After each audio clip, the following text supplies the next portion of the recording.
Week 2 deadline live stream, and as I do every single week, I have to apologise for my lateness to my own stream. As I say every week, I'd be late to my own funeral, so me being late to this live stream isn't anything different. However, when you forget you set it at 4:15 and it's now 4:32, I thought I was only 2 minutes late. I'm in fact 17 minutes late, so I do apologise. However, we're here. We're here as always for ahead of the deadline. These Friday deadlines, I can't lie, I enjoy them because we get our weekend available to us. But on the flip side, it does make these Fridays a little bit more manic. Obviously working a 9 to 5 job, obviously a little bit earlier finish today. Always a bit chaos on a Friday, but we're here and we're going to answer every single question that you guys have, show you my team and how it's looking, maybe talk about some free hits for those that are on it. And just go through everything really, because I think this is a really important game week ahead of game week 2. We'll look at some of the fixtures and actually say to ourselves, is there really players that we want to go to, or are we just making transfers for the sake of making transfers? So as always, if you're new around here, you enjoy it, I apologise for me being late. It will happen often, I'm going to be honest, but I do promise the content itself should be hopefully valuable to you guys. So as always, if you haven't already, make sure you do hit a like on the stream and hit that subscribe button.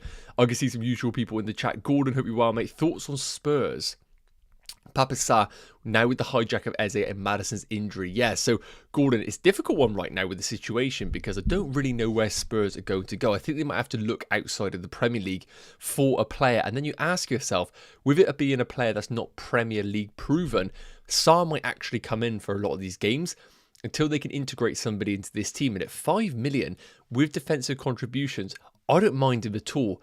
Just be cautious that it feels like of all the players in that Spurs team, he'll be the first one to go out if they do actually sign somebody who is planning to be a starter. Because realistically, whoever they sign, I think is the expectation for them to be in that starting 11 because of the injuries that Maddison and all sustained. But, you know, right now, each game week that's passed, it doesn't look like Spurs are getting closer to signing anybody. So I don't mind the move of Sa, but not this week with the Man City game. Ollie, hope you're well, mate. Geordie in the chat. Hello, Nacho. And he's asked, chat, is he always late? Jord, you know the answer to that, mate. You know the answer to that one. Boy in the autumn, hope you're doing well, buddy. As always, Steamboat, hey, Nacho, hope you're well. Which two should I start at? Porro, Esteve, and Juve? Or should I start all three and bench Dewsbury Hall? Okay, so difficult one there because I would argue all of them are a little bit sus. Weirdly enough, I probably would just rather start Pedro Porro than that of Juve because even though Porro has by far and away the tougher game, I just think Pedro Porro has way more potential for points, whether it be through defensive contributions or it be through open play assists or in terms of set pieces. So I think Pedro Porro is the one that I'd prefer to go to of Juve, but I think naturally based on clean sheet odds, I think we would rather go for Esteve. Now, if I bring up the, let's see if this is the right one here. These are the tables from Rob T FPL. Make sure you do check them out if you haven't already. Really, really good stuff. This has probably been updated, so I do apologise. This is taken from 3 days ago, but I don't think it will be too much out of date. If you look at the clean sheet odds here for Burnley, it's at 32%. Again, everything is getting adjusted each and every week because we don't have that much information for a lot of these teams right now. So I think Burnley in terms of clean sheet odds are better, of course, than that of Spurs and that of West Ham. So I do think Esteve is probably the one that I would go for. And then I would go for Pedro Porro and I would bench Juve of that. In terms of Everton as an attack, pretty poor, 1.23 projected goals. And Dewsbury Hall, while he was okay, it wasn't anything like we saw with Anderson or Randers. So I would probably lower your expectations a little bit on that one. Sebastian, thoughts on Gyökeres as Havertz injured and rumours about penalties? Yeah, so we had a Q&A with Arteta, not myself, of course, otherwise the reviews would be fantastic. But we, of course, had the information that Gyökeres is the best penalty taker in that Arsenal team. So if that is the case, when we look at the numbers for Arsenal, 2.5 expected goals, chuck on top penalty responsibilities as well. Again, tread caution until we actually see it. I'm not going to jump the gun and say Gyökeres definitely will be the penalty taker. The problem with that is if you go for Gyökeres, perfect as part of a free hit because he will start. I expect him to play 80 minutes. It's a great game to really get those minutes in his legs. Afterwards, Liverpool, followed by Forest, Man City and Newcastle. Even though you're going for Gyökeres in game week 2, and I really do like it, After that, you got to ask yourself, is it a forward that you really want in your teams? If you compare that to someone like Bournemouth, Evan Nielsen being 1.5 million cheaper, I would say the fixtures are much better. Wolves, Spurs, Brighton, Newcastle, Leeds, Fulham, much better long-term fixtures. So yes, you might get the gain in game week 2, but I don't think you get as much in the following game weeks after that. I see here we got a super chat from Scott. As always, I really do appreciate it, Scott. Always a regular, and even more so with these super chats. Too generous, mate. Too generous. So you've asked Sanchez, Dorgu, Aït-Nouri, Esteve as your back three.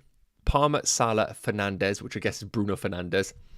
Randers and Grealish. Ooh, Watkins, Bowen with a bench of Dubravka, Mark Gui, Van de Ven and Diouf. Do I bench boost to use it? Okay. So I'm seeing a few people actually debating doing the bench boost, and I'm not against it in game week 2. What I will say is this: have you actually planned your bench boost for this particular game week? If you haven't, then I think this is a perfect example of how you will just fall on certain game weeks where your team has players that look okay on your bench. So Dubravka is probably going to sit in your team for the rest of the season. So you can't really say to yourself, Dubravka has a fixture, so I got to go for him, because there will be other times where Dubravka has a fixture that you can play. But I do agree, this fixture in particular probably is the standout one at home against Sunderland. Mark Gui, absolutely no idea whether he plays. He plays 0 minutes in game week 1. Even if he plays in game week 2, I would expect that to be 10 minutes. So you're not really getting much out of him. Van de Ven away against Man City. I think we all make the assumption, and even the bookies odds have it here. Man City 2.35 projected goals. So let's say they do wipe out the clean sheet. You're probably looking at a 2-pointer, maybe 3 if we get the defensive contributions. And then Diouf with the clean sheet odds being pretty poor. And we don't actually know whether he will influence the final third yet, because again, it's a new player in a new team and he's new to the league. So I do think you can use the bench boost if you just want to get it out the way, Scott. And who knows, maybe Dubravka saves a penalty and that carries the bench boost for yourself. But I will say, I think there will be game weeks where you will just land on a team that looks okay. My big recommendation is probably headed over to a site like this. This is Plan FPL, totally free. All you have to do is put your team ID in. And what you could do is just flick through the game weeks and just say to yourself, oh, is there a game week where, you know, on the best chance, could I actually play the bench boost and it will look okay? Maybe there isn't a week that's better than game week 2. And if that is the case, then I'm not against just using it in game week 2 and getting it effectively out of the way, because it can be a burden at times. Connor, hope you're well, mate. Ludwig is saying, worth using my free transfer to switch Kelleher or Dubravka to Sanchez? No, not this week in particular. Obviously, Brentford have a fixture at home against Aston Villa. Is what it is. With goalkeepers, Sanchez away against West Ham. Would I be surprised if Jarrod Bowen was to wipe out the clean sheet? Absolutely not. So I, for one, would not be going for something like that. I just don't think it is worth it at all. Just double checking to see if there's any sort of Twitter news that I've missed, any sort of team leaks. And of course, if you're new around here, please do consider hitting that subscribe button. It's always massively appreciated. Thank you for all the support on all of the videos as well so far. But yeah, I'm just seeing right now if there's anything going on. I don't see anything in terms of team news, team injuries, etc, etc. So we will carry on. I just give you an update in terms of this, because Rob T's actually dropped some latest bookies odds, market odds, and the big change that I need to tell you about is going to be, let me just let you know, Arsenal numbers are the same, Man City numbers are the same, Liverpool numbers are pretty much the same. The big thing that we need to note is that Burnley's clean sheet odds have gone up to 38%, which is quite surprising. Again, I wouldn't read too much into that, but if you're in a position right now where you're debating whether to play a Burnley defender, I would say, I think based on a Steve being so budget and also Dubravka, there is going to be exposure in that Burnley defence. So I do think going for at least one is the route to go for.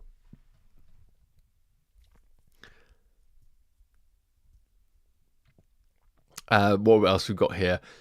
Will Brentford continue to struggle defensively, or will the return of several key players? Yeah, so I think the return of Damsgaard, of Schade and all these lot will definitely help them. Will it help them defensively though? We don't really know the answer, because Was it Thomas Frank and his tactics that allowed them to be quite resolute defensively at times? Or was it the players themselves? And I think it could have been the system that Thomas Frank was deploying as opposed to the players. The players are good, but end of the day, when it comes to defensive structure, that is much more of a coaching job. And the stuff that happens in the final third, we could have a guy who just out of talent bangs it in top corner from 30 yards. That isn't really coached.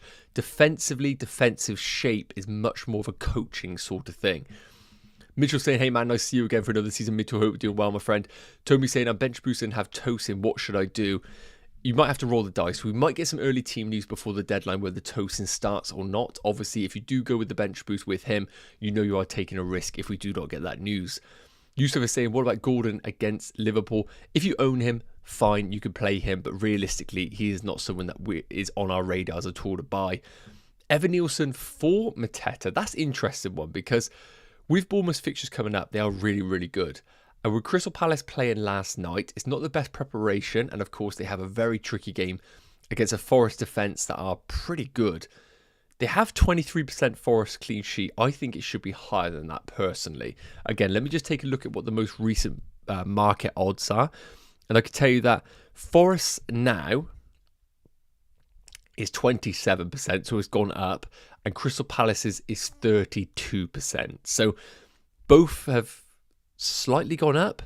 Forest a bit more than that of Palace. And guys, I'll be super interested to know who you are going for captaincy, because we're going to talk about my team now and a little bit of thoughts before we get into everything else. Who is your Game Week 2 captain? So we'll put Palmer and Salah, because I do think everybody's in a similar boat. But of course, what I'm going to do is I'm going to put Erling Haaland. And then I'm going to put other. And if it's other, can you just comment and let me know? Because I've got a feeling that is going to be a lot of people on Arsenal. So let me know if you are going down that route. Who are you going for if you've selected other? So let me show you my team's currently looking. Now, this is it, but I hate the site. So if you don't mind, I am going to go on to FPL Plan because it's just so much better. Plan FPL, sorry. It's so much better. I think that the actual display is better and I can actually show you each and every game week. So I'm not going to show you the actual site because it's just absolutely terrible. And my voice captain, just for context, is on Cole Palmer here. So just to give you a bit of context on how we are looking, I will put Anderson instead of Van der Ven and probably look something like, maybe something like this. So for Game Week 2, the plan, spoiler alert, if you haven't seen my team selection already, is to roll my transfer. I look at the team right now and we'll bring up the fixtures on the right-hand side because every single week when I'm making a transfer, I look at the fixtures and ask myself, who am I missing? Can I attain that player? And the player that I'm selling, do I want to sell them? So Chelsea against West Ham, I've got Chelsea coverage. I don't want any more. If anything, I probably have João Pedro, who could be seen as a sell at some point. Man City against Spurs, of course, I would like Erling Haaland. But in order to get Erling Haaland, I need to sell Salah as part of a -4 or Cole Palmer. That is not on the agenda at all. Randers, of course, is somebody I would like. But the only way I can get there is from Morgan Rogers. And do I prefer Morgan Rogers away against Brentford? I do. So then we look at the rest. Burnley, I've got a piece of that. Brentford against Aston Villa. We have double Aston Villa already, and I think the fixture is good. Yes, I would like some Bournemouth. And once again, I could easily get to Evan Nielsen from João Pedro. I can't get to Semenyo because of the price rise. So I've ruled out Semenyo as a pick. Evan Nielsen could be a consideration. If we get potential news that João Pedro is benched, then I would be tempted to do João Pedro to Evan Nielsen in Game Week 2, knowing that it's a player that I kind of want long-term who does kind of work each and every game week. Arsenal against Leeds, I would love Arsenal. However, I don't have a 6 million defender, so I can't get to Gabriel Saliba. And we spoke about this when you look at the fixtures. Even though Arsenal are really, really tempting, Liverpool, Forest, City, Newcastle, just don't really want it. Of course, Eze is going to be one of those that we're going to want in our teams potentially. And a quick reminder, his price point, I believe it is 7.5. Am I right there? Yeah, 7.5. So my recommendation is don't be buying Eze right now. See how it integrates into the Arsenal team and then consider him as an option for maybe Game Week 6 onwards. In terms of the rest of the fixtures again, I've got some Everton with Dewsbury Hall is what it is. Palace Forest, I think, is going to be a bit of a drab game. I've got Bruno Fernandes for the Fulham game, nothing in the Newcastle team, and of course we've got Mo Salah on the Monday night. So really, Randers, don't really care about Elliot Anderson this week away against Palace, and we got Evan Nielsen. When I look at my team right now, who are the real standout players I want to sell? Well, everybody's talking about how Watkins and Rodgers are terrible value, but we've also, on the same hand, said about how Brentford are terrible. So you can't have both. For that, I'm going to be playing my double Aston Villa against them and hoping for the best. And then, of course, João Pedro. So that's how the team's looking for game week 2. And I just think based on the elimination process, unless we get the news that João Pedro is benched, the plan's to roll the transfer. And then just to give you a bit of context, how I might look in game week 3, I'm going to roughly look like this. So we've got some good fixtures for certain players. Bruno Fernandes at home against Burnley, which, to be honest, probably does have the captaincy right now, controversially. And Aston Villa at home against Palace. Now, again, we look at the fixtures. Who do I want a piece of? Well, I've got my Chelsea. I've got my Man United. Could double up if I wanted to. Newcastle away against Leeds. If anyone could tell me a good Newcastle player, please let me know, because I don't think there is one right now. City away against Brighton. A bit of a bogey team for Man City. Not as desperate to own City in that game. Forest, of course, against West Ham. Maybe a Chris Wood is the route we need to go. Don't want any Arsenal or Liverpool more. And I've got Villa for Palace. So once again, when we get to this game week, I would more than happily roll the transfer if I wanted to. But with 2 free transfers, it does allow me to be aggressive if I want to. If I want to get rid of João Pedro, I can do so. If I want to get rid of Mo Salah, I can. If Palmer's looking woeful, I can. Having that free transfer available just opens more doors to other moves. So that's the current plan. Roll the transfer. A bit of a boring week, but that kind of is how I am looking right now. And I see we've got a super chat here from Albin. Albin, really do appreciate it, my friend. Let me take a look at what this chat says. Goodness me, I can't even open it. Here we go.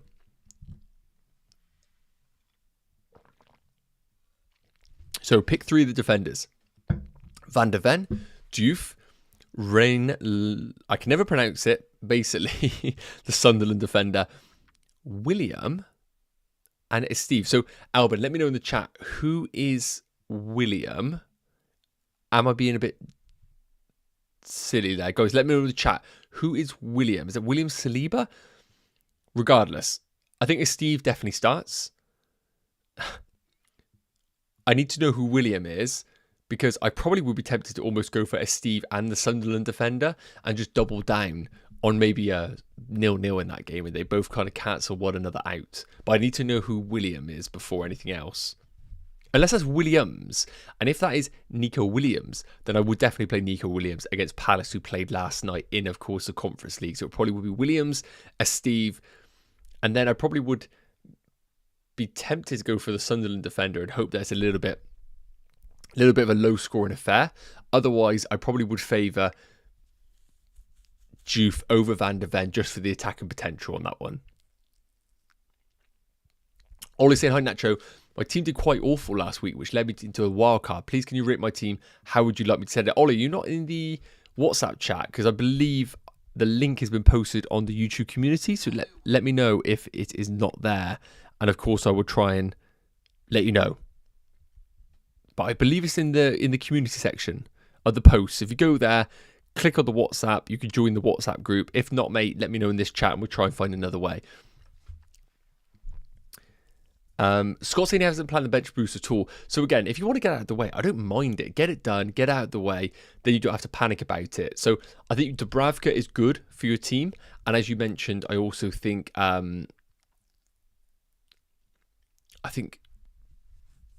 Diouf's okay, but that's it really. Otherwise, we are kind of scraping the barrel.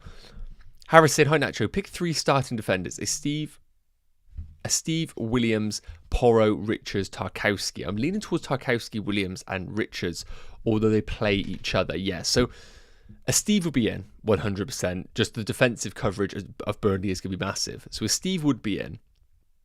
I think Williams would also be in. And then it comes down to Porro versus Richards versus Tarkowski.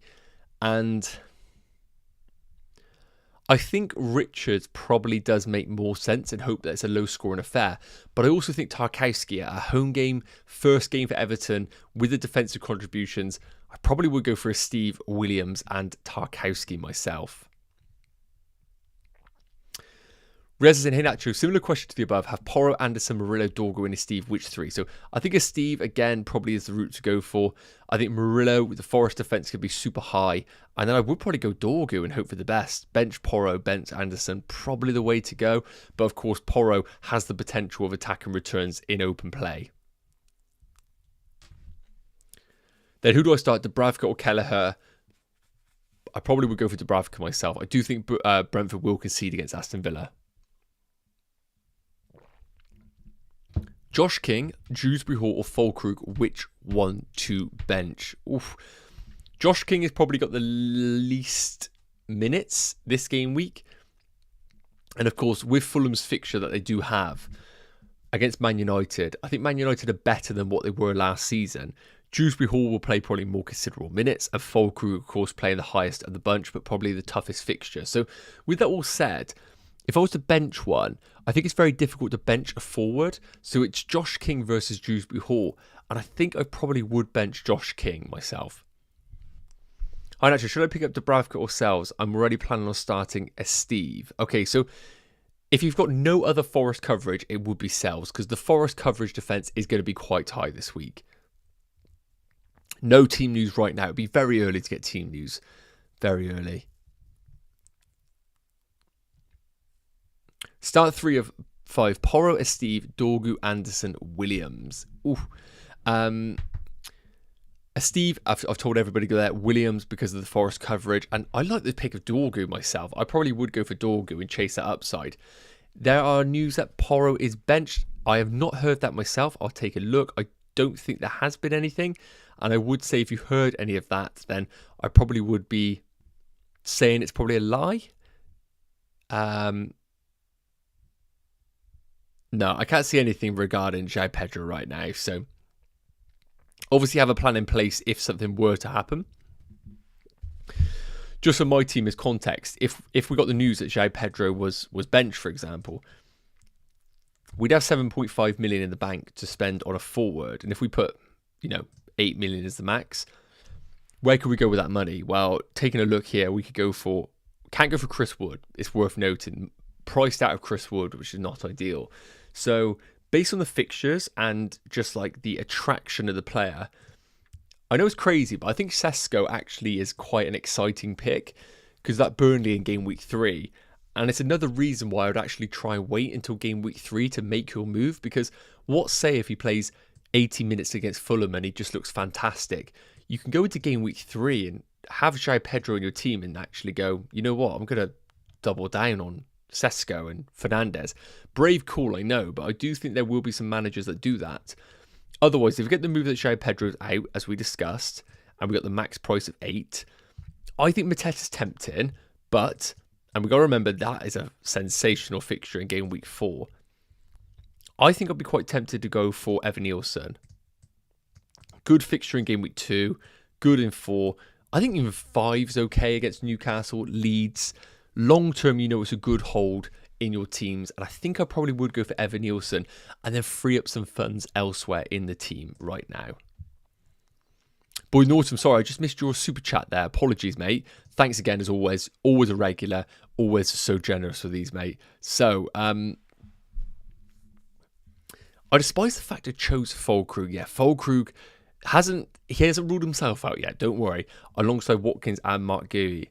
Really wish I'd gone with a 7.5 minute structure, as I've got no clue what to do with him. No question. So that is just a very generous super chat, mate. But obviously, if you have anything, please do let me know in the chat and I'll try and answer it. So, in terms of what you do with your team, I would say because you got one free transfer, don't panic. Let this game week ride out and then we can assess afterwards. A quick reminder of the fixtures for Fulkrug, wherever he may be. Where art thou? Where are you? Fulkrug, here we go. So, that ain't very good, the next two. And then, of course, you got this okay run. Really, for Fulkrug, it's around this period where you kind of think if there is ever a time he's going to deliver, it's going to be over this period. The problem is, of course, if he has enough owners, and I don't know if he does, he possibly might fall in price, which is not ideal.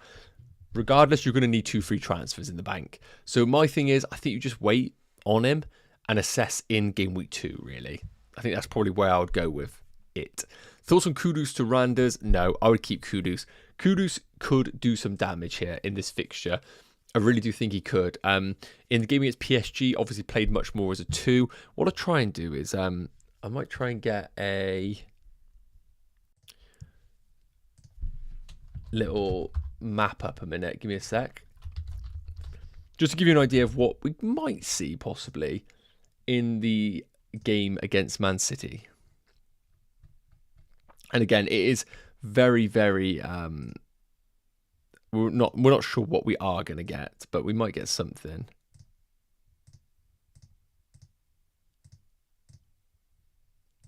So what we could get, let me see if you guys can see this here. Here we go. Far too many ads. Let me just cut that off a minute, just for a second. So just to give you a bit of context here of what we might get. This is the PSG game versus Tottenham. So a reminder of the lineups here. And effectively what Spurs played was 5 at the back, and then they played Polinia, Bentancur, Sarr. It's kind of like a flat 3. And then they had Kudus and Richarlison basically as a front 2.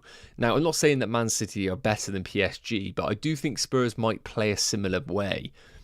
And when we come down to the actual team structure here, now, it doesn't look pretty at all, but just a little bit of context so you know who's who.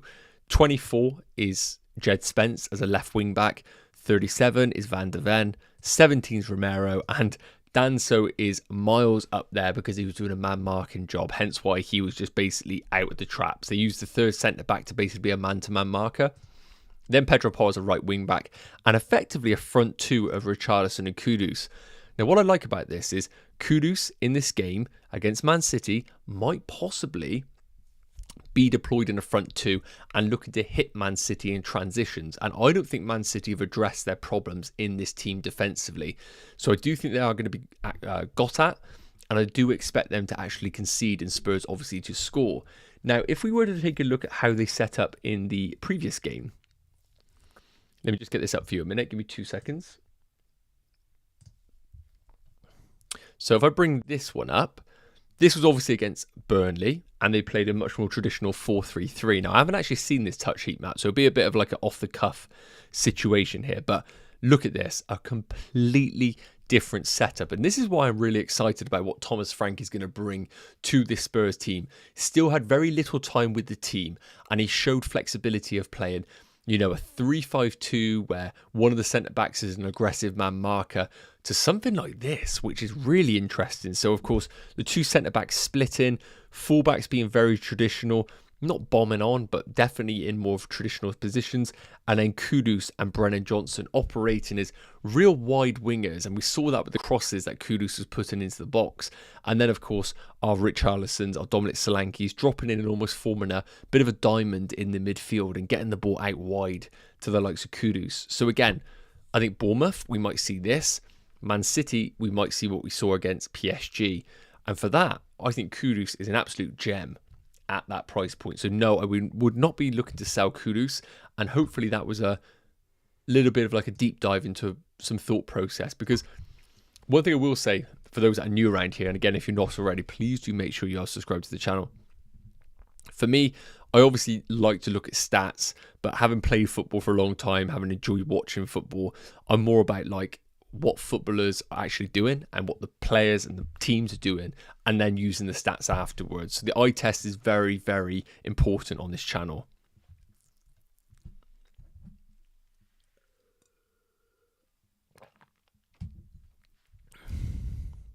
Sell Palmer for Randers. No, I would not be doing that. I think that's a perfect example of a bit of a knee-jerk reaction. Nimanu, hope you're doing well, mate. Thank you so much for tuning into the videos. Your captain is Salah. Currently, yes, captain is Salah. Saka as captain, love that. I can see 40% are going for Mo Salah as captain. Wayne, while Scoutcast midweek, you said start Anderson Fulham over Porro, but you're doing the opposite. Why? Yeah, it's a really good point. I think, Wayne, in this situation for myself, of course, it is a little bit of a hedging situation. So I'm currently leaning towards Bruno Fernandes in game week 2. So I don't love the idea of starting, obviously, a defender up against Bruno Fernandes. I think Anderson could rack up the defensive contributions. But obviously, what I showed you previously with the positions that Porro was taking up against PSG, I do think he could pick up some interesting positions against Man City. And I think defensively, what I saw in game week 1 from Man City, I do think they're still quite vulnerable defensively.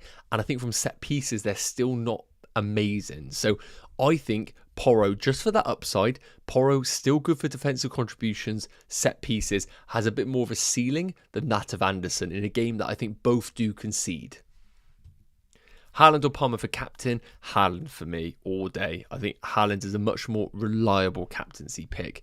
And Ollie's just saying that he sent over the team, so I'll make sure I check that out now, mate.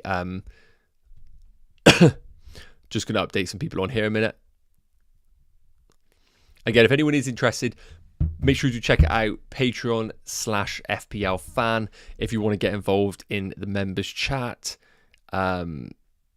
Let me take a look now, Ollie, and see what you're saying. So, Ollie, you're saying that your team is... Ollie, what was your question, mate? What was your question? You said... Ollie asked... Did awful last week, has led me into the wild card. Please can you rate my team? How would you like me to say? Oh, so you're active on your wild card. Oh wow, okay. Wild card active. Well, I think the big thing for us right now is taking a look at the fixtures and identifying if you are going to be building a wild card team. And I'm going to be honest, I haven't actually built a wild card team myself. What actually does a wildcard entail and what does it need to look like? So let's just get at the fixtures a minute. Give me 2 seconds, guys. Because this would be quite interesting for anybody that might be looking at a potential wildcard. Because I think the fixtures are still the main thing. And if we look at maybe like a 8-game week horizon. So let's see if we can see that okay. I think that's okay. So... Look, if you're wildcarding now, I can see with your team, you've got no Arsenal, which is fine. But I do think that not having an Arsenal player long-term is going to be a bit of a problem. Ekitike, Haaland and João Pedro as part of a front three. Now, again, I don't mind it with double Liverpool midfield in Gakpo and Florian Wirtz. But I don't know if that is exactly where I'd want to go because no price point in that midfield allows you to pivot to a Palmer or a Saka or even a Bruno Fernandes if you wanted to go there. So I still would prefer maybe a bit more of a premium in that midfield to justify it. I think Porro's okay. I think Dorgu long-term could be a good pick. Anderson, fantastic. I probably would recommend, actually, maybe taking a bit of money out of the forward line. I think Ekitike for the next 2, he could do fantastic. And please don't let me put you off going for him. But I do think Ekitike over the next 2, that ceiling has to be low, doesn't it? I don't think anybody right now is thinking Ekitike is going to score a brace in both games. And by game week 4, we're going to know whether Isak or not is there. So if you think Ekitike is going to do really well, then obviously crack on. But I think triple Liverpool attack is far too much of a hedge with Gakpo, Wirtz and Ekitike. I would much rather take some money out of that and go elsewhere. I'd even prefer maybe an Evan Nielsen at 7 million just to see where else to go. Otherwise, I think it looks good. I think a lack of a Forest defender is a little bit concerning, so I think the fixtures remain good for Forest. And remember, Palace have got the inclusion of Conference League, so just be cautious of that. Sorry, guys, I've got chapped lips. That is my problem right now.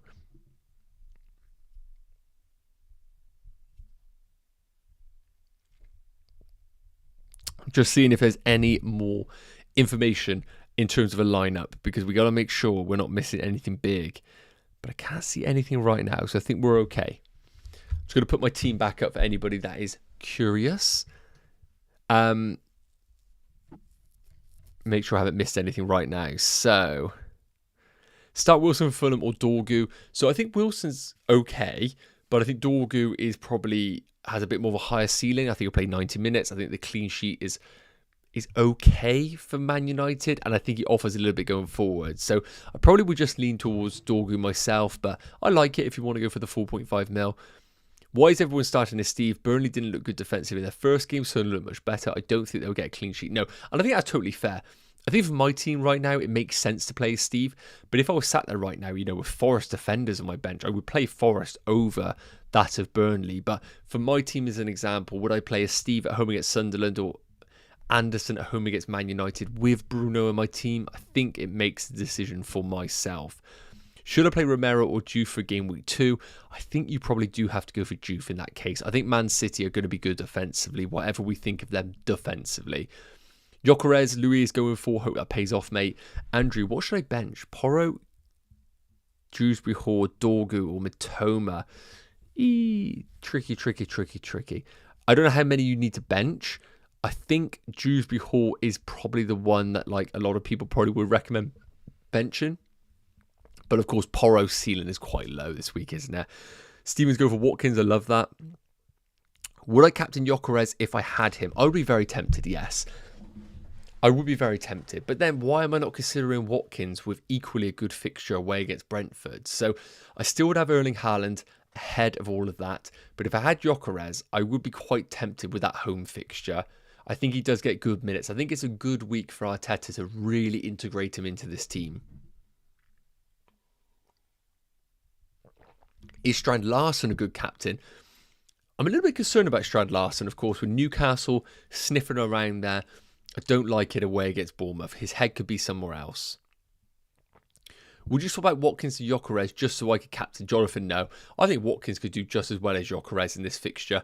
Brentford didn't look too good. They might put a bit more of a resolute performance with some returning players. And this is going to be a real big game, I think. I think a lot of game weeks are going to be dictated by captaincy and also how Aston Villa get on. And if you look at my team right now with Rodgers and Watkins, I think a bad Aston Villa performance basically derails my game week, which is not ideal. And in your situation, I wouldn't be selling Watkins for Gyökeres, no. Could it pay off? Absolutely. Is it worth a transfer? I don't think so.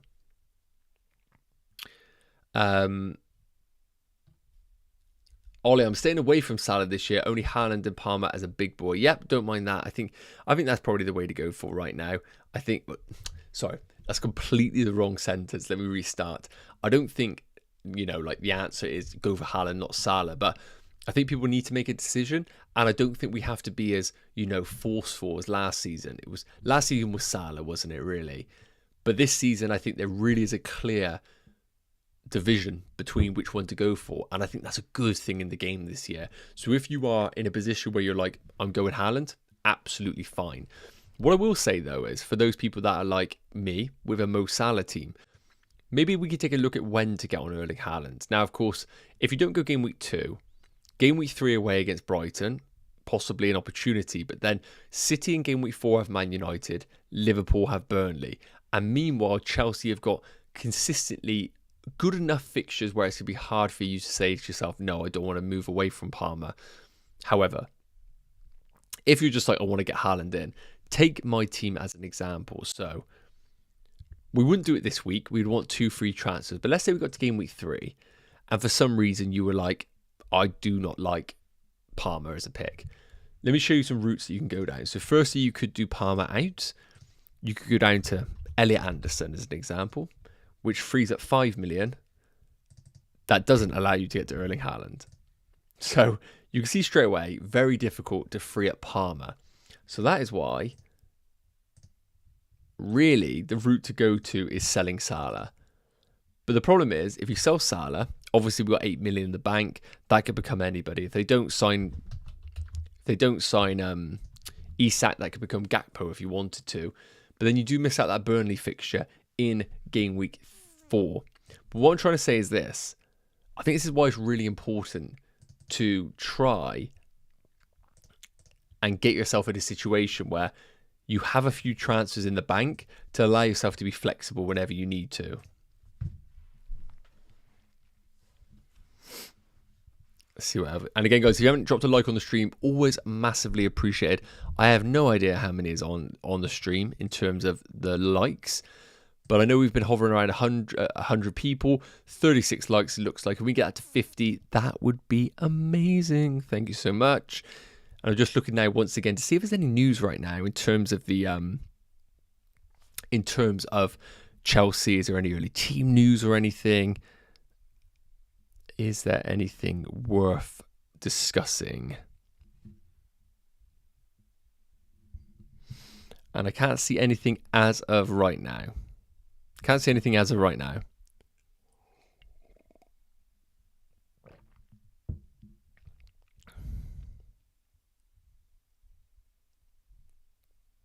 Now, what I think would be quite handy, actually, is maybe building a quick free hit team. Now, I've done one already, but I don't think I've got it anywhere, unfortunately. I don't think I've got it saved anywhere. So I might just have to build one for you guys, if that's okay. So let's get over to the planner here, and we'll try and build one live on stream. And this will be a great opportunity. If you guys have any sort of recommendations, please do put them in the chat, and I'll try and get them involved and see what players we think are quite essential. So if we just remove everybody right now, let's keep a Steve in because he's cheap and cheerful.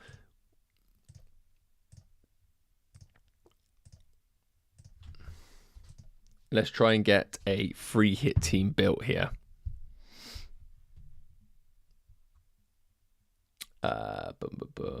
Okay. We'll keep a Steve in just as a cheap friendly enabler. Guys, let me know in the chat. We're building a free hit team. Who do you think should be in? And we'll restore Dubravka because end of the day, he is he's so cheap. So in terms of the fixtures, we got to have triple Arsenal, don't we? We have to have triple Arsenal. So I think it's quite clear. We would put in, let's just put in Saliba, but that could be anybody right now. We'll put in Saka. And I think we'll go for Gyökeres. I think you have to go for those ones. So that's kind of obvious with Arsenal. I think that's quite clear. I think it's very hard not to go for Erling Haaland. So he would be in. And I think right now with the game week that we have and the fixtures, I think it'd be quite difficult to avoid Cole Palmer because I think he is going to be quite highly owned. So we'll see if we can squeeze Palmer in.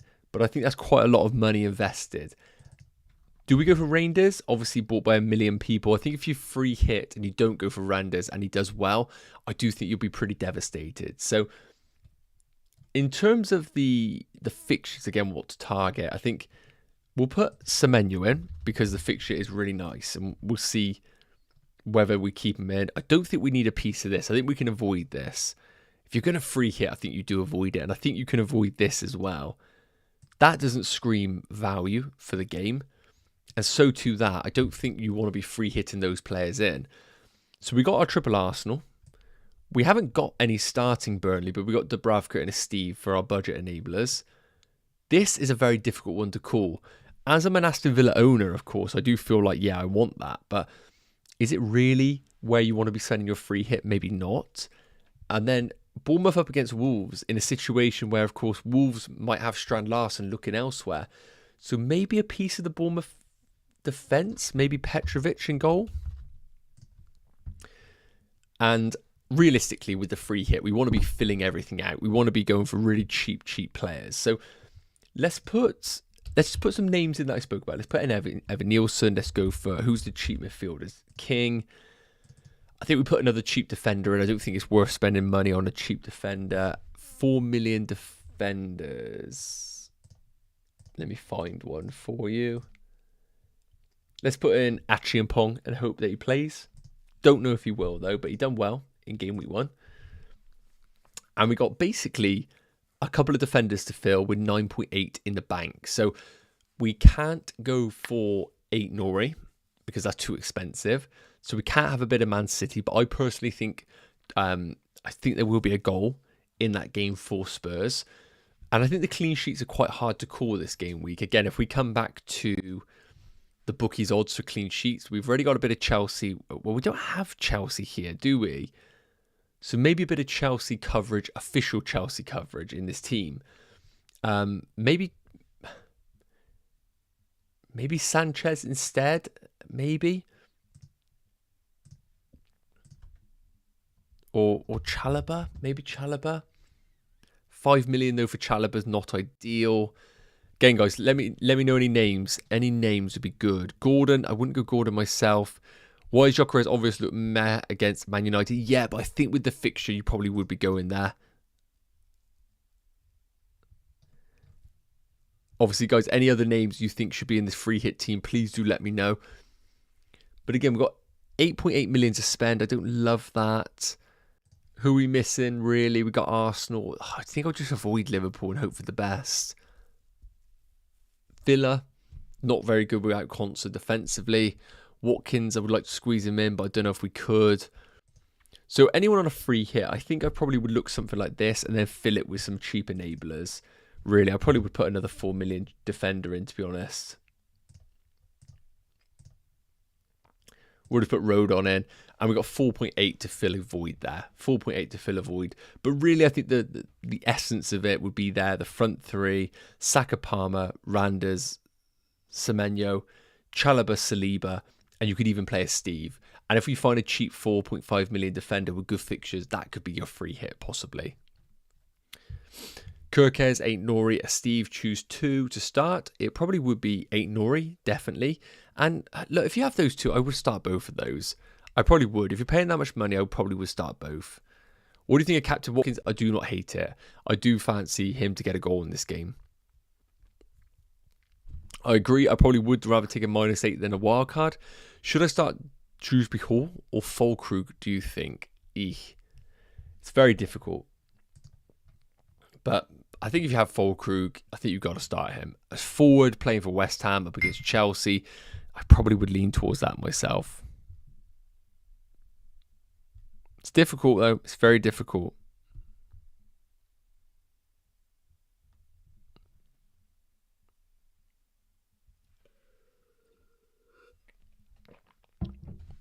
Also, in the league, have Ekatike, Evan Nielsen could help. Last thing as well, who would change out the midfield to go to Palmer? Maybe Rodgers. Yeah, Ollie, you don't have to go Palmer. Like, as quick as everybody is owning Palmer, I think people might as quickly be moving away from Cole Palmer potentially. So I wouldn't say like Palmer's essential, but I think that price point is really important. So maybe a Rodgers to Palmer is a shout, but I think Rodgers could prove good value this season. Caicedo to Anderson, Palmer to Saka. Oh, Caicedo to Anderson? No. Palmer to Saka or roll. Alexander, I would roll. I think Saka could do fantastic, but would you be surprised if Palmer bagged a goal this week? I know he's looked a bit bad in game week 1, but it was only a few weeks ago in the Club World Cup where we were all saying how he's the best player on the planet. So, yeah. Arpit, I see you're having your comments removed. Thank you, Immortal Technique, for avoiding any obviously clutter in the chat. I'll answer this one and then it's covered off.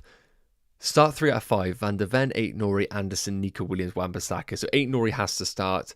Van der Ven I would bench. Nico Williams I would start. And I probably would chase the upside with Wan-Bissaka and hope that he gets some sort of defensive contribution alongside that.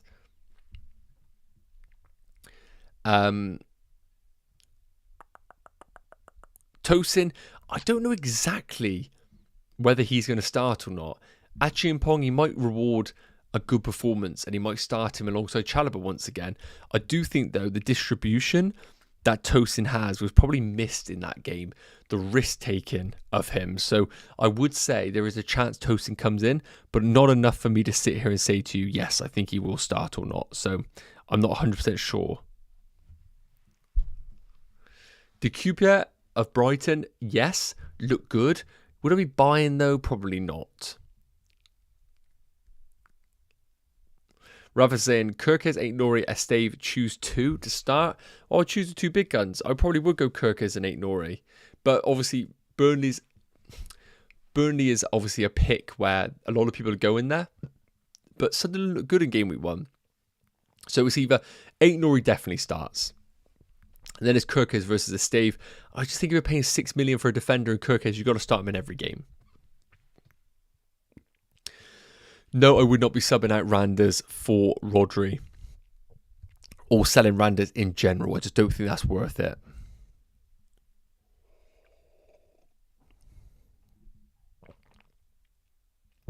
Just seeing right now if there's any sort of team news, but it doesn't look like it right now. I was just going to end the poll there a minute, guys. Anyone that tuned into last week's one will know that we done it during a heat wave, the live stream, and my computer literally blew up. Like, it was on absolute fire. I couldn't put my hand on it, and it just ended. I tried to get back on the stream. It wasn't working. So thank the Lord, it's actually a little bit cooler now, and we can actually get on with this stream rather than it blowing up in my face. So yeah, it's a welcome change, this weather. Who to start and any transfers? Dubravka, Sanchez, Steve, Wan-Bissaka, Van Dijk, Murillo, Porro, Salah, Anderson, Wirtz, Palmer, Randers, João Pedro, Watkins. No, bench-wise, I think it's a toss-up in goal. Like, look, I'm going for one Burnley, one Chelsea. I think I'm more than happy with that. Obviously, you don't have any Chelsea defence, so I probably would be tempted to go for a Steve and Sanchez as the combination. Murillo starts, and okay, it's gone. Probably that was getting, I'm guessing that was getting spammed in the chat, but I will answer it. And more Trenty, thank you for muting it. I'll answer it, so then it obviously doesn't need to be asked again, but thank you for moderating it, mate. Really, I would bench Porro, I would bench Gui, and I would bench another defender, and probably would be Wan-Bissaka in that one. What do I think of Saliba versus Gabriel? Too early to call right now. It really is too early to call. Now, in terms of like defensive contributions, let me just get that up. This is Fantasy Football Scout, by the way, for anybody wondering. In terms of defensive contributions for Arsenal in game week 1, Saliba led the way with 7 clearances, 4 tackles, 2 blocks. Gabriel only got 7 defensive contributions, but 1 game is far too little to come to any conclusion. So, look, I think you just roll the dice on either. I think both are going to get very similar points now. Really stuck with my defence. Do I go double Forest and Richards, even though I have Mateta up top, or go Richards, Anderson, and Porro? Well, I think Forest double is a nice differential, so I don't mind that. But with Mateta up top, of course, then going for the double is not ideal. But we don't really know where those points are coming from in that Forest defence. It could be from a goal from Milenkovic. It could be the defensive contributions of Aina. Do a double defence of Richards, or do you go Richards, Anderson, and Porro? But then where is your... I would play a Forest defender, by the way. Like, your other alternative is benching your Forest. I wouldn't do that at all. I see the love the videos, dude. Thank you, mate. What's your plans this game week rolling? I know it's really boring, and game week 2 is historically quite boring. Now, you will get people out there that are chasing the upside. Like, I could easily go João Pedro to Evan Nielsen. I could do Watkins to somebody. But the only way I'm selling João Pedro this week is if we get the news that he is benched. In terms of captaincy, I would love to sit here and say to you, I'm going for Watkins. Like, that looks good. But I didn't like what I saw from Aston Villa in game week 1. So for me to move the captaincy from Mo Salah to Watkins, I needed to see something. I didn't see it. Palmer, I think, is great. But again, I just didn't see enough in game week 1. And we know Mo Salah's playing 90 minutes. This is a big game for Liverpool. I think they do turn up. I think they score goals. And I always back Mo Salah to score in games like that.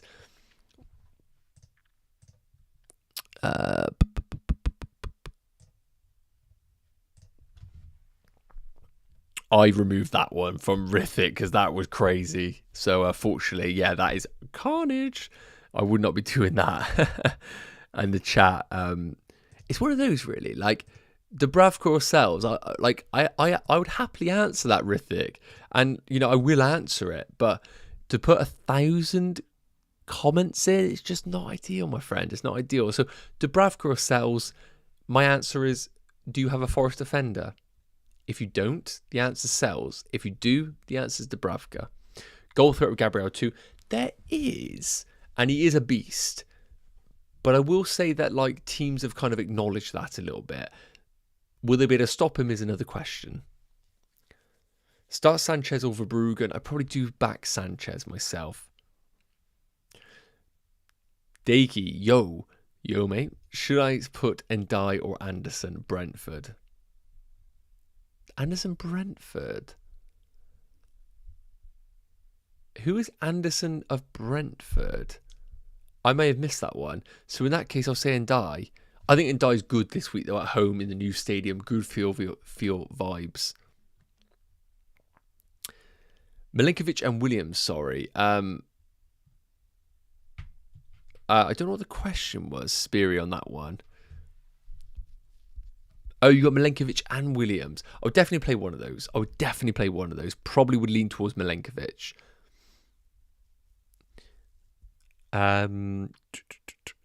Yo, should I put in Dyer or Anderson? I've covered that one, Diggy. Evan Nielsen is differential captain. Don't mind it.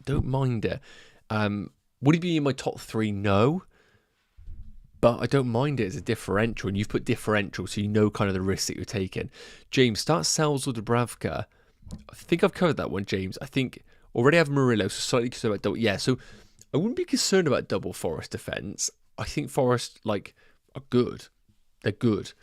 But I think the Burnley defence is going to be played by quite a lot. So I think you could just go for one of each.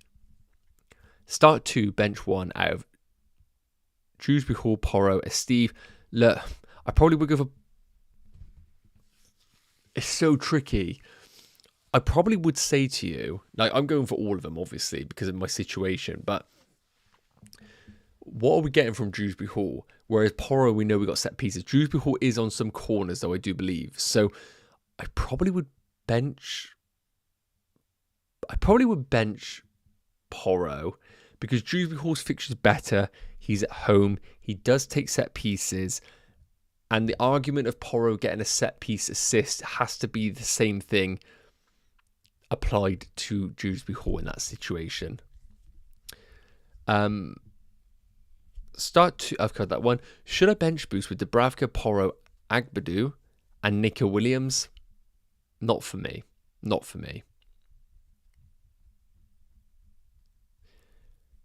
Munoz or Reece James to start? I mean, if I own Munoz, I never would bench him. So the answer probably would be Munoz in that situation. Is this a good free hit? Sanchez, Cash, Delit, Gabriel, Palmer, Anderson, Rogers, Saka, captain, Gyökeres, Evan Nielsen, Haaland, and a weak bench. Yeah, so Will, don't worry about a weak bench. I just think you don't need to invest too much money there. Cash, don't love. Delit, away from home, I don't love, but maybe you know something I don't. In terms of the midfield, Palmer, Anderson, Rogers, Saka, I don't mind that. At all. I think you got the coverage that you want. Oh, sorry. Maybe Reinders ahead of Anderson this week, but again, I like the free hit, Will. I personally would probably just start Sanchez over Verbruggen. Watkins over Salah as captain. Look, I don't mind it, but we need to remember, Salah gets an additional point for a goal and a clean sheet, so he has a lot more ways of scoring a higher points than Watkins. And we don't even know if Watkins is the penalty taker or not. Yeah, 100 people watching, everyone leave a like. That is always massively appreciated as always, guys, if you haven't already. Always helps out the channel. The goal is to hit 22k. Can we do that by Christmas? That would be fantastic. I think we're like 150 away. If we can get there, anytime soon, fantastic. But no pressure whatsoever, obviously, on that one. I'm just seeing if there's any more information, guys, on team news, and I don't see anything right now.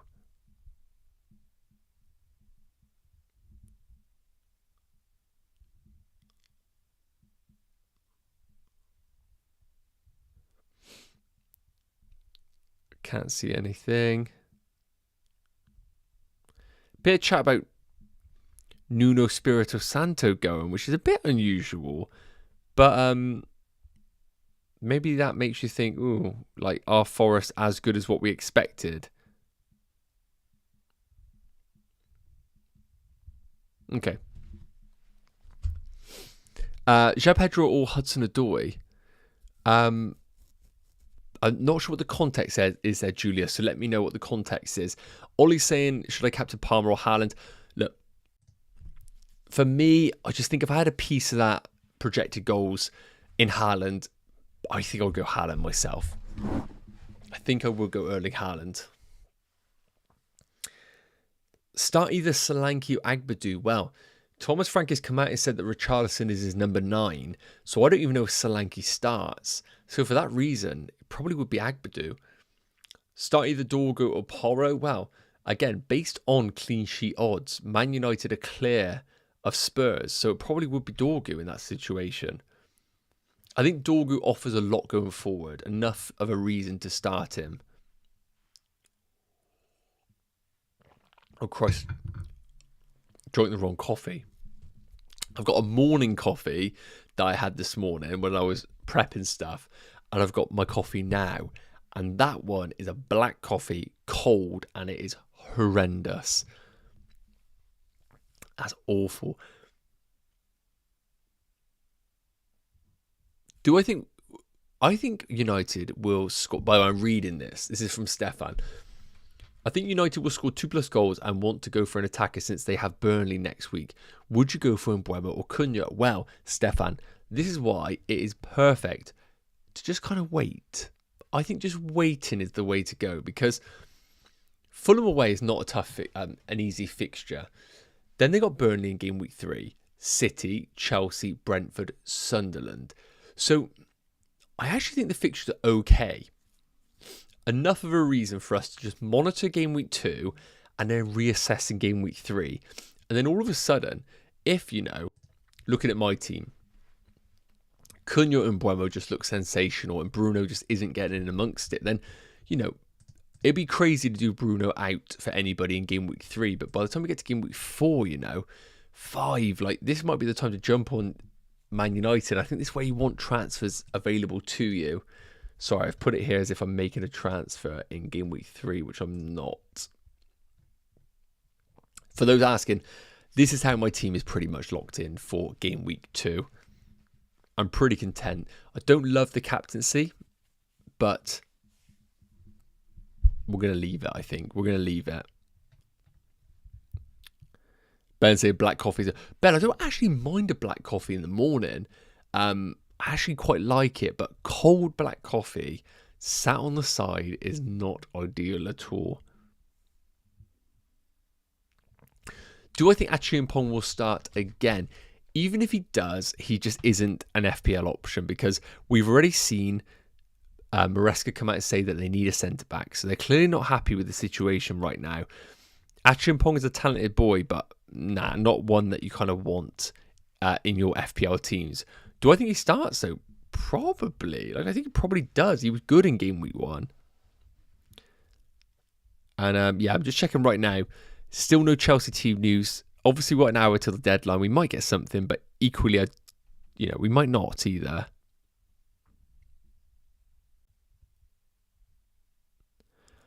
Yeah, I can't see anything right now.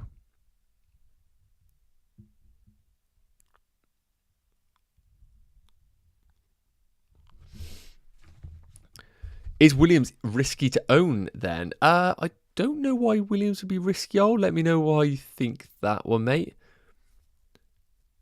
Should I wait to Marmouche? Okay, so Marmouche is a difficult one. Again, I think I probably would just keep him for one more week because when we look at the fixtures, I get it. But you can't get to Saka unless you've got money in the bank. So Marmouche to Saka doesn't really become a thing. Marmouche down to Randers or Anderson. Is it Randers? Am I saying that right? Randers? Randers? Reindeers? Who knows? The difficulty with selling Marmouche is that if you go all the way down, you've got loads of money in the bank, but you're kind of ruining your team structure almost. I probably would keep Marmouche for one more week and hope for the best. Ollie, yeah, no. If it happens, everybody's affected by it. Everybody's affected by the Forest situation. So no, I wouldn't care about that too much, mate. Start one: Droopy Hall, Fulkrug, Nico Williams, Porro, or bench boost. Dane, a bench boost isn't the worst case scenario here if you're asking me to start one of them. I mean, it probably would be Nico Williams because of the Forest defensive coverage. But I'm not ruling out a bench boost in that scenario. Who to start between João Pedro and Hudson-Odoi? It would be João Pedro. Unless we get the news that he isn't starting. Reinders. So it's Reinders, but Reinders. Reinders? Randers? What was I saying? Randers. So it's Reinders. Reinders. Gyökeres or Salah for captaincy? If I had Gyökeres at home against Leeds, I would be very tempted to whack the captaincy on him, yes. Is Saka a better captaincy option than Haaland? I'm going to say no. I'm going to say no.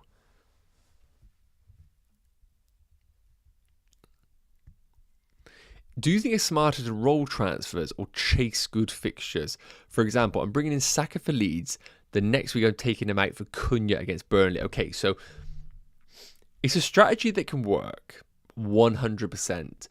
But then each and every week, you are obviously reducing the flexibility that you have with your team. So I don't mind it. I don't mind chasing upside. But eventually, you know, I think you might get to a situation where you're like, oh, I think having a couple of transfers in the bank actually is better than that chasing upside. But I'm not against it. Saka this week's fantastic. Saka out then to a Man United. I don't mind it. Being aggressive in the opening weeks with the knowledge that you have a wild card available is a tactic that maybe other managers need to go for. Unfortunately, though, I just prefer having a few transfers in the bank just to give myself some flexibility. Andrew saying, Frank stating Richarlison is their number 9. I don't buy into it. If that's the case, a fit Solanke could be on his way. Yeah, I think regardless, I think Spurs is one to monitor for this game week and then reassess afterwards.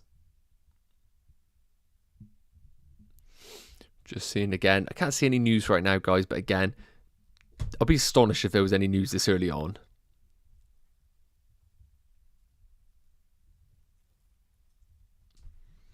Oh, my dog's come and say hello. Hello there. Okay, let's try and answer some more questions, guys. Again, if you're not already subscribed, guys, massively appreciated as always. Captain Palmer or Salah, as the saying is, never back the early kickoff, so not sure what to do. Yeah, the early kickoff kind of dictates your week. Like, look at the fixtures. You can either go for polar opposites. You can have the first game, and if Palmer bangs, oh my God, you are loving life. But then on the flip side, if Palmer fails, you got to wait till Monday night where everybody has Salah captain and it could, you know, ruin the start of your week or your bank holiday Monday. I don't believe in the early kickoff Gandhi rule, you know, but what I would say is, of course,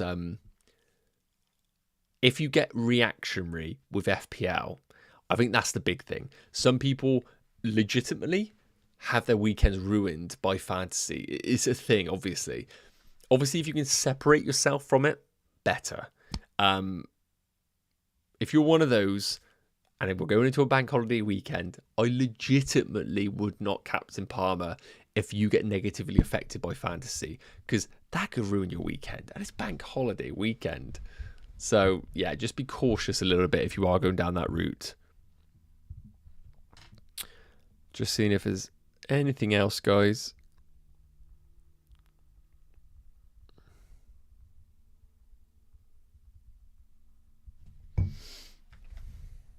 Best Fulkrug replacement, I think I'll just hold for now and hope for the best. Get yourself a couple of transfers and then you could actually upgrade him with maybe a double transfer. Should I play Dubravka or Verbruggen? I probably would lean towards Dubravka. I think Brighton away against Everton in the new stadium, I don't think that screams a clean sheet to me. Forest saying Sunderland versus Burnley is either 0-0 or Sunderland dominating Burnley, so Dubravka is a 50-50. Yeah, that's probably fair. I stuck with the original team before last week's deadline. Should I stick or add a Pedro, for example? What do you mean by stick or add a Pedro, my friend? Let me know. Semenyo or Evan Nielsen for captaincy. Oh, it's tough. Probably Evan Nielsen, but I don't think he's on penalties, is he? So Semenyo being the midfielder probably is more of a temptation in that case. I like the Semenyo captaincy. Bench Shrewsbury Hall or Porro. Probably makes sense to bench Porro, doesn't it? Forest, who should I captain? Haaland or Saka or Gyökeres or maybe even Watkins? The way I'd rank those myself is Haaland 1. I'll just put Salah and Gyökeres in the same boat at 2 and then Watkins 3.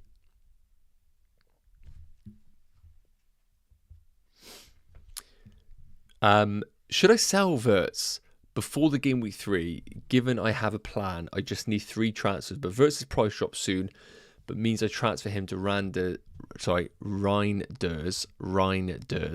and have 3 million in the bank for a game week. So if you're going to sell Wirtz, I'll do it this week, because if you're doing it in game week 3 and he blanks in game week 2, you probably are running the risk of the price drop. But I think Wirtz is going to do the business this week. I think he's a great player. Start Kudus. Oh, Bala. What world are we living in right now? I'll go Kudus. Start Sanchez or Verbruggen.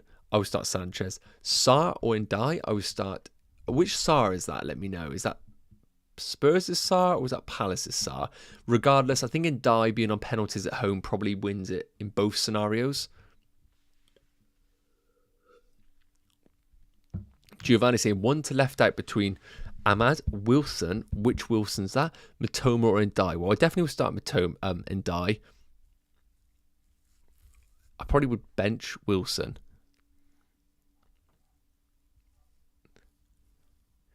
Who to start, Solanke or Agbadu? Well, I don't think Solanke starts with Richarlison performance. I think they probably play a 2 up top with Kudus and Richarlison. So if that's the case, then it probably will be Agbadu. Why does Gui not play? I just think Mayenda's doing good stuff right now. Palace is Sarr. I still probably would lean towards Ndai in that scenario. What were we thinking? Watkins or Gyökeres for free hit? At home, I would go Gyökeres. With that Havertz injury, I think Gyökeres' minutes are pretty good. So I would lean towards Gyökeres. How sure you are starting Porro over Anderson? Not much, but as they say in Harry Potter, one can't live while the other survives. And Bruno Fernandes versus Anderson, I can't have it both ways, can I? Well, I could if we have the defensive contributions come in clutch. But I'm just going Porro. I just think Thomas Frank's going to get these boys cooking against City from a transition perspective, a counter perspective. And I don't think Fulham keep a clean sheet against Man United. I think Man United have got enough in them now. I think with Cunha and Mbeumo, they're too good to not score a goal. I think they're too good. Nothing else right now, guys, that I can see online.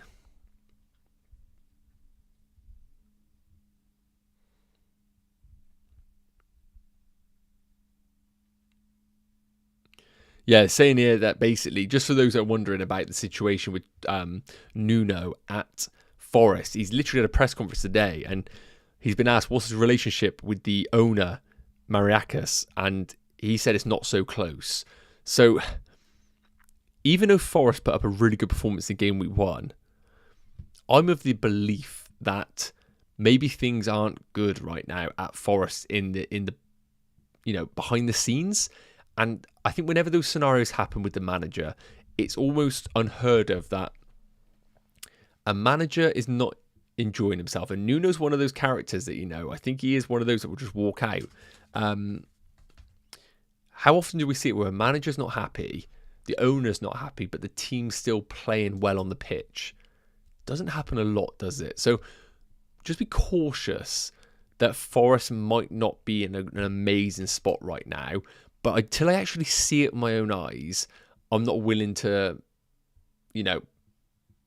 jump ship with them. Douglas Luiz, fantastic. McAtee, fantastic.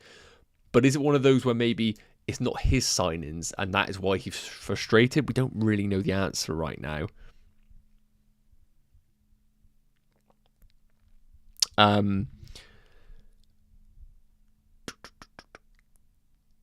If Bala has another great performance, are we going to consider him as an option? No, not for me. Not for me. How do you track price drops? So, loads of sites. Live FPL, Fantasy Football Scout have integrated with Live FPL if you use that kind of thing. Loads of different stuff that you can use, but Live FPL is pretty accurate.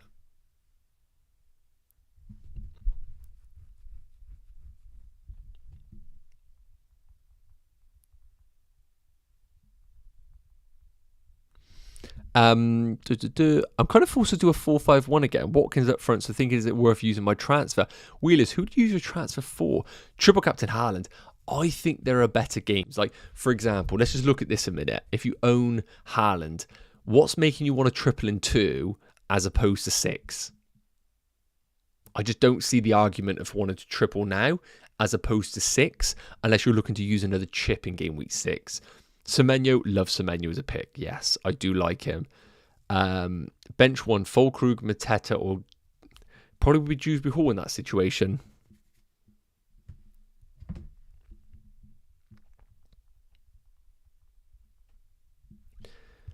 Is it worth keeping in King for Van der Ven, so as to avoid double Spurs? Yeah, I would probably go for King. I don't think double Spurs is the route to go for this week. Wood or Bowen? I probably would go for... Look, if you own Bowen in a home game, I think you got to go Bowen. In that situation. And guys, can you let me know, am I lagging a little bit? I think I've got a notification right now saying that the stream is a little bit off. So could you just say yes if it's off, no if it's fine? That would be much appreciated. And just again, an update on how my team is currently looking.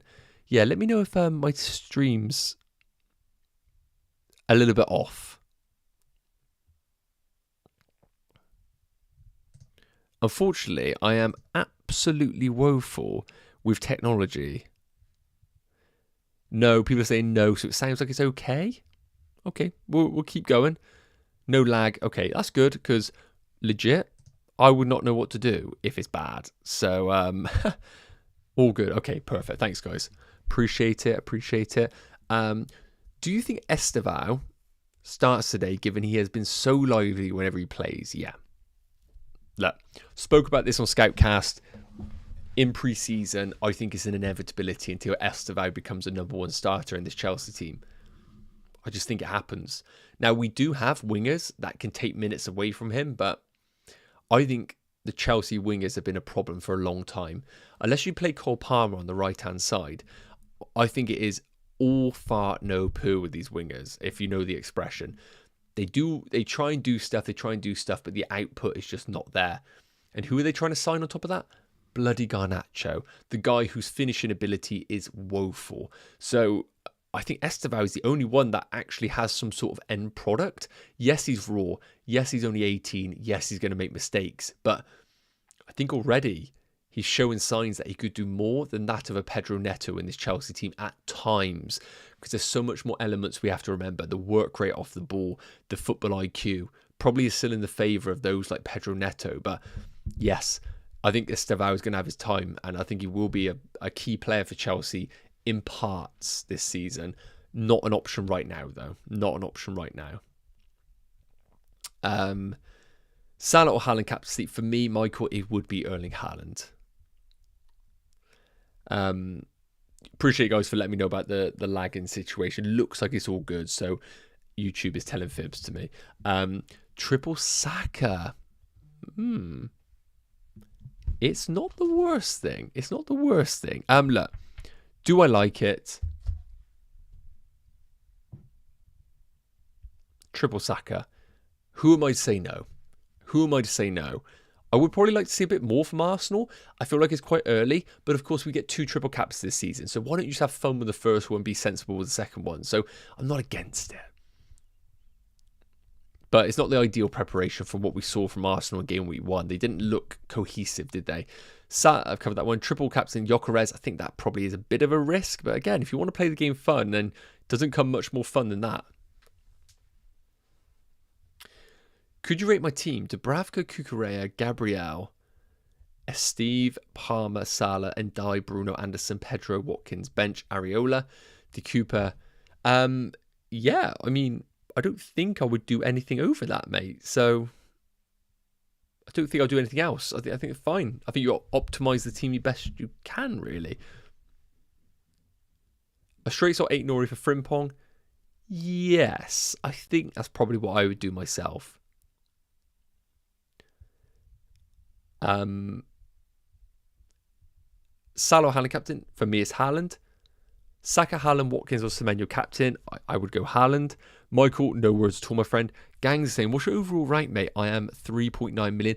Currently 5.1 million. Again, it's one game week. Anybody that's in the millions is what it is. Anybody that's in the top 10k, fantastic. But I don't really care about rank. And it's easier said than done. If I was top 10 in the world, I'll be telling you that rank means everything. But it's one game week. I personally don't care about rank until Christmas time. Because I played the game before where I've had a terrible rank in the opening half of the season, and then with the chips clawed it back.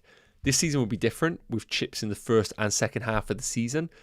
So maybe if you are struggling in the opening few weeks or the opening half, it might be even more difficult to catch up to others. Whereas before, you could keep the chips in your back pocket and make a late charge. Maybe that isn't going to be the case this season. But for me, guys, wherever you are ranked, do not panic about it.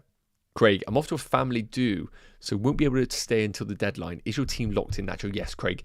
Unless we get news that João Pedro is benched. And if that is the case, I think that's enough for me to pull the trigger and get him gone. And I think I probably would be tempted to go Evan Nielsen right now.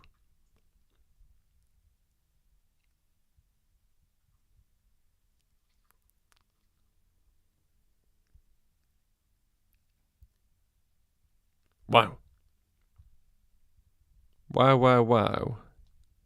Right. Very surprising with Nuno. More stuff's coming out. And, like, they're basically saying, which is really weird, that, like, the owner, Mariakis, didn't really anticipate the words coming from Nuno. And for those that don't know, Nuno basically came out and said, my relationship with him is not very close at all. So, you know, we know what he's like. I personally think there's a chance, and this is what they're saying, that Nuno might not even be in charge for the Palace game. That's crazy. It basically means that he's trying to get himself sacked. Is that true? Is that not? I don't really know. But obviously I'm on here, so I haven't got the ins and outs. But it's not ideal preparation for those with Forest, obviously, going into this week. Puts me off buying Forest. Does it put me off starting their defenders? No, it doesn't. It doesn't put me off going defenders. Right. I've got to wrap this up in 2 minutes. I do apologise. I've got to do a TikTok live for anybody that enjoys that kind of thing. You can tune into that. So let's do a quick 2-minute Q&A. It's going to be a quick one. So anybody that puts their team, all 15 players, unfortunately, I'm not going to be able to answer those because we're going to do a quick fire Q&A. If you've enjoyed the stream, please do consider dropping a like. And if you haven't already, hit that subscribe button. But let's do a 2-minute blitz. For those asking, my team's here. I'm pretty much locked in unless we get any sort of news. But again, any sort of team-specific stuff, I won't answer because I'll try and get to everything outside of that because otherwise it ain't going to be a quick Q&A. So let's go from here. Paul, Salah, Watkins, Palmer, or Bruno captaincy? I've got it on Salah myself, and I own all of the 4 players that you have stated. Do you think Cucurella could do well this season, given the 10 position that he plays sometimes higher? Yes, absolutely. What I've seen with Cucurella in the Club World Cup and in the opening week, he is still playing in these high positions, which is fantastic. So yes, I think he's good. Dorgu looks very good differential. Michael, I totally agree on that. I think Dorgu is great. Hello, mate. Do we have team news? No team news right now, mate, unfortunately. Watkins and Larson up top. What do you think, mate? Good. But remember, Larson is being touted possibly by Newcastle. Just be cautious of him longer term. But for this week, I think it is fine. Porro or Wan-Bissaka? I think both concede. Therefore, I go for Porro with the set pieces that he has available to him. Wirtz to Reinders for price drop before game week 2. I would probably keep Wirtz myself. If your team's fine, roll is the best. Absolutely. I think rolling, if you can, is the best move this week. Covered that one. Dewsbury or Anderson. I think it's Anderson, but of course with these quotes from Nuno, it's not looking great at Forest, which is weird considering the recruitment that they've been doing in the summer. Suggests to me that maybe they weren't the players that he wanted. Maybe. Sanchez or Dubravka, for me, it probably would be Sanchez. Wait, I'm bringing in 3 players for a wildcard. Is that bad now with the manager stuff? Keep a defender and Chris Wood. I don't know, unfortunately. I would recommend maybe going on Twitter, seeing what's unfolding. Me being on here right now, I don't really have the information. I do apologise. On that one. If Bowen blanks again, who is a good replacement? I think Evan Nielsen is tempting. Sesko in game week 3 for a 1 game week punt is also not bad. And for those asking, I am looking to roll my transfer. So I've got to wrap it up here, guys. I do apologise. A massive thank you for everybody that has tuned into this stream as always. I will be on a TikTok live answering any questions if you want to head over to there. Thanks so much for the support. Didn't manage to drop one of the videos I wanted to in Game Week 2, which is going to be a preview. I'm hoping to get a bit more regular now with 4 videos a week going forward from next week. Things have been a bit busy. I do apologise. So no better time than ever to subscribe to the channel and have an amazing game week. And I will see you probably Sunday with a bit of reaction to the game week so far. So have a good one, guys, and enjoy your bank holiday.